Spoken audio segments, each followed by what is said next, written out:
తెలంగాణ తల్లి విగ్రహ ప్రతిష్టకి ఈరోజు శంకుస్థాపన చేసుకున్న సందర్భంగా వారికి మనస్ఫూర్తిగా మా ఆర్ఎన్బి శాఖ తరఫున కృతజ్ఞత తెలియజేసుకుంటూ ఒక మంచి ప్లేస్లో తెలంగాణ ప్రజలకు మంచి పరిపాలన అందించే సెక్రటేరియట్ నుంచి ఇక్కడ తెలంగాణ తల్లి విగ్రహం పెట్టడం వారి ఆలోచన విధానానికి మన ముఖ్యమంత్రి గారి ఆలోచన విధానానికి ఇది ఒక నిదర్శనం. అలాగే తెలంగాణ ఇచ్చిన దేవత సోనియా గాంధీ పుట్టినరోజు రోజు ఆ విగ్రహ ప్రతిష్ట చేయాలని చెప్పి వారు నిర్ణయించడం కూడా మరొక శుభవార్త తెలంగాణ ప్రజలకు. సోనియా గాంధీ గారు లేకుంటే తెలంగాణ ఇప్పుడు కాదు ఇంకా 50 ఏళ్ళకైనా రాదని అందరికీ తెలుసు.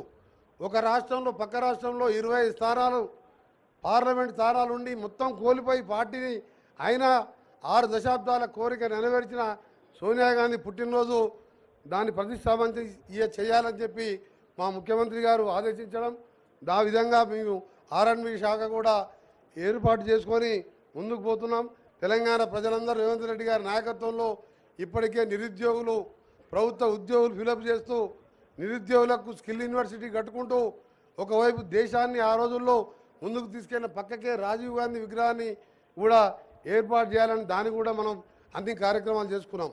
ఈ సందర్భంగా తెలంగాణ ప్రజలందరికీ కూడా మరొకసారి మా పరిపాలనని మా ముఖ్యమంత్రి గారు మీ మంత్రులం ఎమ్మెల్యేలం అందరం మీకోసం పనిచేస్తామని మరొకసారి తెలంగాణ తల్లిగా ప్రమాణం చేస్తూ మరొకసారి మీ అందరికీ కూడా మాకు పాలన అందించి 10 సంవత్సరాలలో 100 సంవత్సరాలు విధ్వంసం సృష్టిస్తే ఇవాళ 10 నెలల్లోనే రైతులను రుణవిముక్తి చేసిన మన గౌరవ ముఖ్యమంత్రి గారు నిజంగా దేశ చరిత్రలో ఎవరు లేకుండొచ్చు.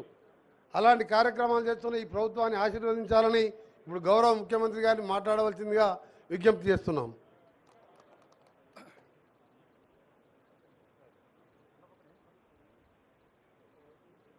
తెలంగాణ సచివాలయంలో తెలంగాణ తల్లి విగ్రహ ప్రతిష్ట ప్రారంభోత్సవ కార్యక్రమానికి